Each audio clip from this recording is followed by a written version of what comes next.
जो भी लालची लोग इस चीज को कभी बर्दाश्त नहीं कर सकते थे, उन्होंने तरह तरह के नाना प्रकार के षड्यंत्र और खड़यंत्र रचना शुरू कर दिया। सबसे पहले कानपुर के फूलबाग मैदान में घटना घटी, जब परम पूज्य स्वामी जी महाराज को नेताजी सुभाष चंद्र बोस के नाम पर कुछ लोगों ने बदनाम करने का असफल प्रयास किया। उसमें विफल हो जाने के बाद में देश में बैठे बड़े बड़े रहनुमाओं ने बिना कोई कारण बताए अनायास ही देश में आपातकालीन घोषणा कर दी। आपातकालीन घोषणा उस समय की जाती है जब देश में कोई गहरा संकट आन पड़े, लेकिन बगैर किसी कानूनी तथ्यों के होते हुए भी देश में आपातकालीन घोषणा कर दी गई। समाचार और मीडिया पर, कोई भी अखबारों में प्रेमी भाई बहनों समाचार आना बंद हो गया। मीडिया पर सेंसर लगा दिया गया। कि हमारे भारत के लोकतंत्र का एक काला अध्याय था।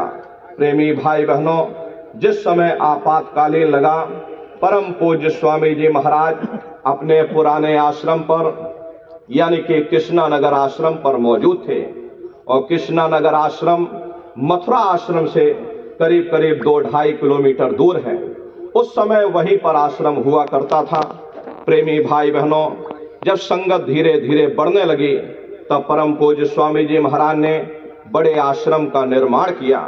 गुरु महाराज अपने कृष्णा नगर आश्रम पर मौजूद थे, और बगैर कोई कारण बताए प्रेमी भाई बहनों, परम पूज्य स्वामी जी महाराज को 29 जून को प्रातःकालीन बेला में बड़े बड़े अधिकारी और कर्मचारी अपनी जीप पर बैठा करके गुरु महाराज को आगरा सेंट्रल जेल ले गए।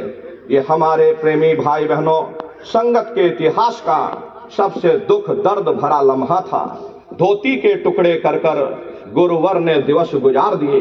प्रेमियों को जब इस बात का पता चला, गुरु महाराज के दर्शन और दीदार के लिए सभी सत्संगी प्रेमी भाई बहन आगरा सेंट्रल जेल के बाहर दर्शन और दीदार के लिए खड़े होने लगे। धीरे धीरे हजारों की संख्या में जमावड़ा लगने लगा। अधिकारी कर्मचारियों को लगने लगा, वे लोग घबराने लगे। इस चीज को देखते हुए अधिकारी कर्मचारियों ने परम पूज्य स्वामी जी महाराज को बरेली जेल में ट्रांसफर कर दिया। और इसी बरेली जेल में उस समय स्त्री प्रधानमंत्री का राज था। स्त्री प्रधानमंत्री के राज में उस समय उसने हुक्म दिया उत्तर प्रदेश के मुख्यमंत्री को कि बाबा जी को जेल में डाल दिया जाए, बेड़ियों में डाल दिया जाए। ये सभी अपराध इसीलिए किए जा रहे थे ताकि बाबा जी को झुका दिया जाए। ये हमारी हाँ में हाँ मांगने लगे। प्रेमी भाई बहनों, सत्य कभी तलवार से नहीं डरता। लोगों ने इसके लिए कुर्बानी दी, प्रेमियों ने इसके लिए कुर्बानी दी। बरेली जेल के बाहर जब जमावड़ा लगने लगा, तो परम पूज्य स्वामी जी महाराज को बेंगलोर जेल ले जाया गया। बेंगलोर जेल इसीलिए ले जाया गया क्योंकि गुरु महाराज के प्रेमियों की संख्या वहां कम थी।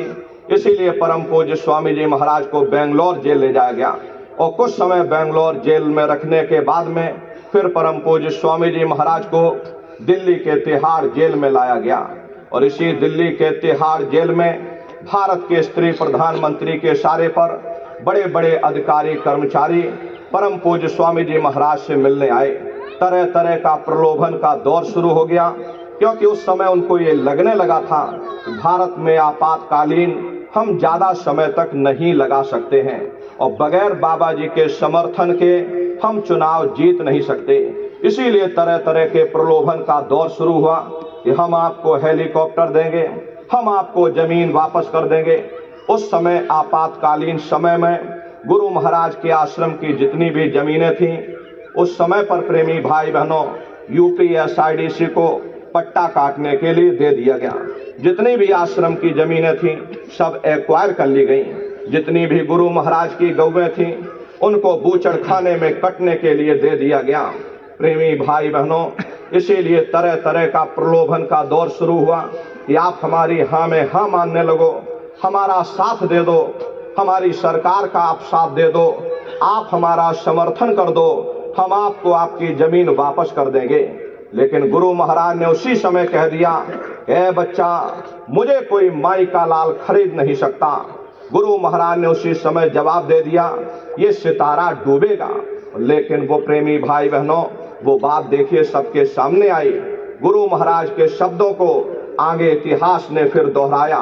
परम पूज्य स्वामी जी महाराज ने उसी समय कह दिया ये सितारा डूबेगा। गुरु महाराज ने किसी को श्राप नहीं दिया, लेकिन प्रेमी भाई बहनों, जो प्रेमी भाई बहन उस समय आपातकालीन समय में जेल गए, उनके आंखों से आंसू भी निकले, लहू भी निकला, लेकिन प्रेमियों को परम पूज्य स्वामी जी महाराज ने शांत किया कि थोड़ा धैर्य रखो, ये सितारा डूबेगा, अंदर वाले बाहर और बाहर वाले अंदर हो जाएंगे। प्रेमी भाई बहनों, फिर से देश में चुनाव हुए और उस पार्टी का पूरा सफाया हो गया। ये वोटों का कमाल नहीं है, ये उस महाप्रभु की लीला है। उस समय जो प्रेमी भाई बहन अपने गुरु महाराज की याद में जेल गए, लाठियां खाई, कितनी माताओं बहनों ने अपने बच्चों को जेल में जन्म दिया, आतंक तो बहुत मचाया, लेकिन प्रेमियों ने उफ तक नहीं किया। और इस तरह से इस काली अध्याय का अंत हुआ। 23 मार्च सन 1977 की वह शुभ बेला आई जब परम पूज्य स्वामी जी महाराज को दिल्ली के तिहाड़ जेल से रिहाई का आदेश हो गया। हजारों लाखों की संख्या में सत्संगी प्रेमी भाई बहन दिल्ली के तिहाड़ जेल के सामने अपने सतगुरु के दीदारे दर्शन के लिए खड़े हो गए। किसी को अन्न जल तक अच्छा नहीं लगता था। प्रेमी भाई बहनों, उस समय किसी को भी अन्न जल तक भाया नहीं, क्योंकि कब अपने सतगुरु का दर्शन हो, कब अपने मालिक का दर्शन हो, कोई अन्न जल तक लोगों ने त्याग दिया। इसीलिए आज के समय में जितने भी हमारे प्रेमी भाई बहन हैं 3 बजे तक व्रत उपवास रखते हैं, क्योंकि 3 बजे परम पूज्य स्वामी जी महाराज दिल्ली के तिहाड़ जेल से आजाद हुए और अपने सतगुरु का प्रेमियों ने दर्शन किया। आज जहां भी सत्संगी प्रेमी भाई बहन हिंदुस्तान के अंदर रह रहे हैं, अपने अपने घरों में, अपनी अपनी झोपड़ियों पर, जहां छत है छत के ऊपर ये धर्म ध्वजा लहरा रहे होंगे। प्रेमी भाई बहनों, आज ये हमारा महापर्व है। ये एक ऐसा महापर्व है जिसका इतिहास हम सभी प्रेमी भाई बहन उसको नमन करेंगे। जब तक सूरज चांद सितारे रहेंगे, परम पूज्य स्वामी जी महाराज की इस कुर्बानी को, इस बलिदान को, उनके इस परिश्रम को सदैव इतिहास नमन करता रहेगा। बोलो जय गुरुदेव।